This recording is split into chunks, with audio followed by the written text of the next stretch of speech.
Assalamualaikum warahmatullahi wabarakatuh. Alhamdulillahirabbil alamin wa bihi nasta'inu ala umurid dunya waddin.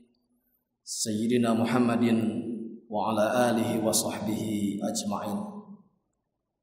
Hadirin ma'asyiral muslimin rahimakumullah.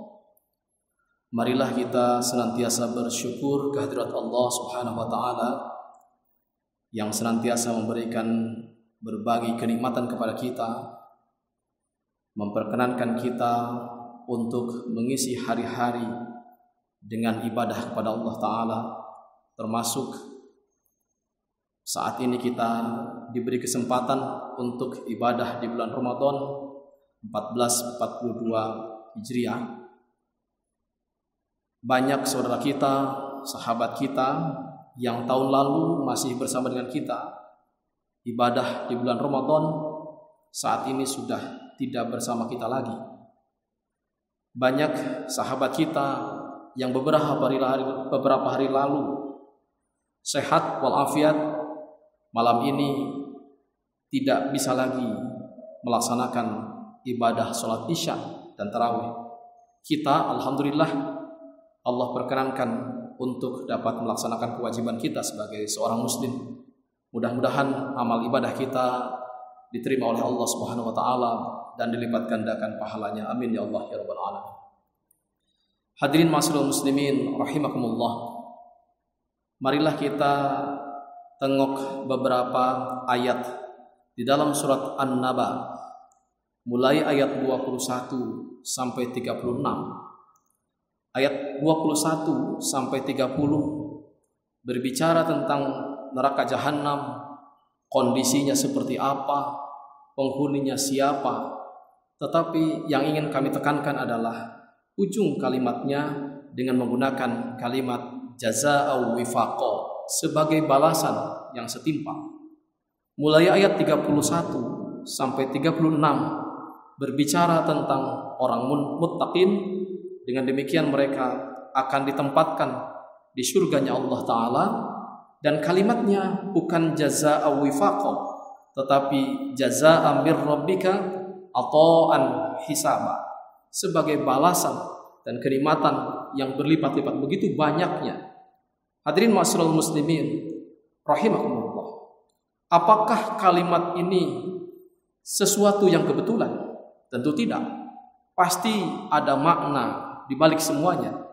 Setidak-tidaknya kesan yang kita bisa tangkap adalah, pertama, bahwa untuk urusan memberikan sanksi, hukuman, Allah hanya mau memberikan maksimal setimpal dengan yang dilakukan oleh manusia.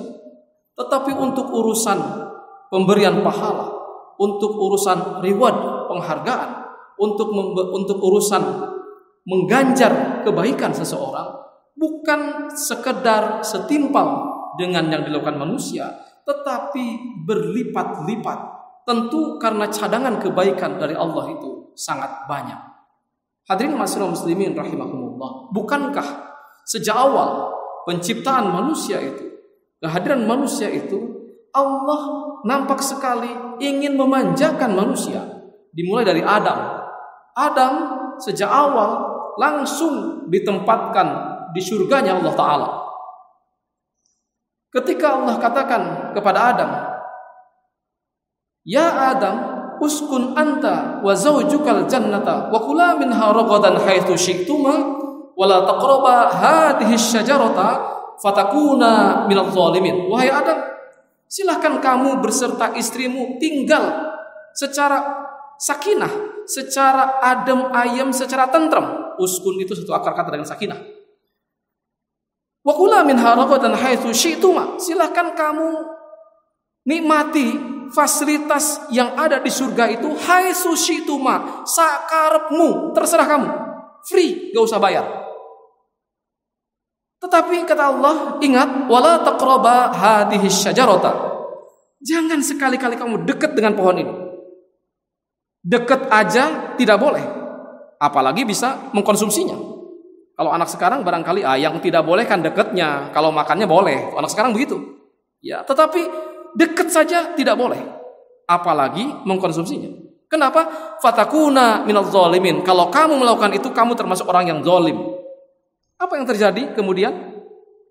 Adam melanggar komitmen dengan Allah Ta'ala. Dan kemudian apa yang terjadi? Adam dieliminasi dari surga untuk sementara. Walaupun dia melakukan tobat kemudian selama 200-an tahun dengan berdoa terus-menerus. Berdoa kepada Allah Ta'ala yang kemudian pasti diampuni oleh Allah Ta'ala. Tetapi poin yang kita sampaikan adalah bahwa sejak pertama Allah ingin memanjakan manusia itu. Ingin memberikan fasilitas. Bahkan kata Allah di dalam surga itu, kamu tidak perlu ikhtiar, tidak perlu usaha. Gak perlu, bahkan bergerak aja gak perlu. Kalau pengen sesuatu cukup terbersit di hati aja ada. Langsung, tidak usah lama, gak pakai lama. Kamu pengen apel, langsung datang apel. Kamu pengen jeruk, langsung datang jeruk. Begitulah, begitu dekatnya kita dengan rezeki, dengan kesejahteraan. Tetapi apa yang terjadi? Melanggar larangan Allah Ta'ala. Dan memang ketika Adam dieliminasi dari surga, tentu terhadap rezeki agak jauh sedikit. Tetapi lumayan. Di dunianya dia tidak perlu ngontrak, tidak perlu nyewa lahan, tidak perlu beli tanah, tidak perlu nanam, karena sudah ada semua itu. Tetapi setidaknya tidak bisa lagi terbersit di hati. Kalau pengen apa-apa ngambil, ada ikhtiar terlebih dahulu, agak jauh sedikit dengan rezeki. Anak cucu Adam semakin jauh terhadap Allah, semakin banyak melanggar larangan Allah. Akhirnya terhadap rezeki semakin jauh.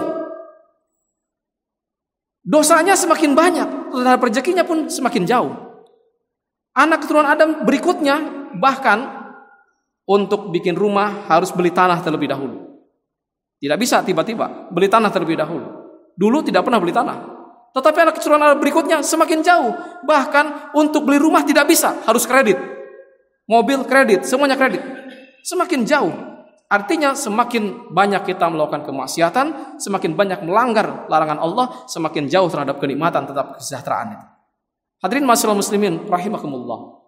Nah, apa yang kemudian kita lihat bahwa kita ini semakin banyak melakukan kemaksiatan, tetapi Allah begitu sayang kepada kita, kita dipelihara terus-menerus. Tentu Allah level pertama ketika kita berbuat kesalahan satu kali, level pertama ditegur di hatinya, merasa tidak nyaman. Level kedua ketahuan orang lain barangkali. Level ketiga ketangkap dan segala macamnya itu. Atau dihukum. Coba Bapak bisa buktikan kalau ada orang ketangkap polisi mencuri motor, itu hampir bisa dipastikan dia bukan pengalaman pertama mencuri.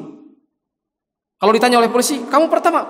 Iya, pertama mencuri motornya. Tapi sebelum mencuri motor mungkin mencuri sendal terlebih dahulu. Mencuri yang kecil, merasa aman, tidak ketahuan, setan bisikin dia, santai bro, aman, gak ketahuan, kamu curi lebih gede lagi. Maka bisa dipastikan para koruptor yang ditangkap KPK itu pasti dia bukan mencuri uang pertama kali, bukan mencuri pertama, dia udah berkali-kali memang. Pertama dia ambil kecil sedikit, aman, tidak ketahuan. Tambah lagi gede, tidak ketahuan. Tapi hatinya nggak nyaman. Tapi kan setan mau bisikin terus, ambil lagi gede itu aman, tidak ketahuan. Akhirnya dia ambil yang lebih banyak dan ujung-ujungnya ketahuan, ditangkap. Hadirin ma'asyiral muslimin rahimakumullah. Untuk masalah kemaksiatan, dosa-dosa kita Allah hanya ganjar dengan yang setimpal dengan yang dilakukannya. Bahkan Allah pelihara kita supaya kita ini aman, paling tidak pede berlaku di muka bumi ini. Kalau aib saya ini dibuka, begitu kotornya saya, begitu bobroknya saya, tentu bapak-bapak, ibu-ibu tidak mau mendengarkan apa yang saya ucapkan ini, dan saya pun tidak akan berani berdiri di sini sekarang. Tetapi karena Allah tutupi aib saya, lalu saya pede aja bicara di depan bapak sekalian. Nah, hadirin ma'asyiral muslimin rahimakumullah. Tetapi untuk masalah kebaikan yang kita lakukan, Allah lipat gandakan pahalanya. Bisa jadi, pertama, bahwa memang Allah sangat sayang dengan kita, sehingga fasilitas pahalanya begitu nyah-nyoh diberikan kepada kita. Atau yang kedua, memang kita ini level kebaikannya di bawah standar semua. Mohon maaf, hadirin ma'asyiral muslimin rahimakumullah. Bisa jadi, atau kita kalau mau jujur, sesungguhnya ibadah yang kita lakukan ini, sholat kita, puasa kita, sedekah kita, barangkali belum cukup untuk membeli tiketnya masuk ke surga itu. Kalau mau jujur, puasa sholat kita, apakah gerakannya sudah benar? benar kalau yang dicontohkan oleh Rasulullah SAW? Belum tentu, masih banyak yang salah-salah. Bacaannya juga masih banyak yang salah-salah. Masih banyak yang belum hafal juga. Apalagi masalah kehusyuannya. Semakin tidak khusyuk kita sholatnya, maka kualitas sholat kita ini masih jauh di bawah standar kalau benchmarknya Rasulullah SAW. Jangankan sholat, jangankan sholatnya, wudunya juga barangkali masih salah-salah kita ini. Jadi sholat yang kita lakukan belum cukup membeli tiket masuk ke surga itu. Tetapi Allah kan sangat maha tahu pada kita. Kira-kira kalau kita mengatakan pada Allah, ya Allah, sholat saya ini masih di bawah standar, Allah akan jawab pada kita, aku wis tahu wis tahu, kowe sholat wis jengkang-jengking to, baca Quran ya gurandal-gerandul, aku wis tahu. Tapi tenang aku ini menghargai upayamu. Aku hargai engkau dari rumahmu datang ke masjid ini. Mungkin di jalan macet, mungkin tadi kehabisan bensin harus dorong, mungkin bannya gembos, kamu harus dorong cari tambal ban. Aku hargai itunya. Udah hargai, tenang aja. Aku hargai dan aku nilai berlipat-lipat. Kira-kira begitu. Kalau dialognya imajiner antara kita dengan Allah Ta'ala. Kalau begitu, hadirin ma'asyiral muslimin rahimakumullah, benar bahwa kualitas ibadah kita ini di bawah standar. Tetapi marilah kita terus-menerus berikhtiar memperbaiki kekurangan-kekurangan kita. Kalaulah Allah memberikan kita kesempatan hidup ini, bisa jadi ini Allah berikan kesempatan kita untuk memperbaiki diri. Mohon maaf Bapak Ibu sekalian, kita seringkali tidak fair dalam hidup ini. Terhadap kondisi tubuh, usia 50 tahun, 60 tahun, Bapak Ibu menjadi sangat khawatir terhadap kesehatan fisik. Maka setiap bulan barangkali datang ke laboratorium klinik, ke Cito, ke Pramita dan segala macam. Untuk diapa? Diperiksa kolesterolnya, kadar gulanya, asam uratnya, segala macamnya. Begitu kolesterolnya tinggi, kita panik nanya ke dokter, kira-kira yang harus dimakan apa, segala macam. Begitu segala macamnya. Tetapi untuk urusan sholat kita tidak pernah datang ke Ustadz. Ustadz tolong dong cek sholat saya, udah bener apa belum? Gerakannya udah bener apa belum? Bacaannya udah bener apa belum? Mohon maaf Bapak Ibu, saya kira tentang kolesterol, asam urat, nanti di akhirat gak ditanya tuh kayaknya. Yang ditanya tuh pasti sholatnya.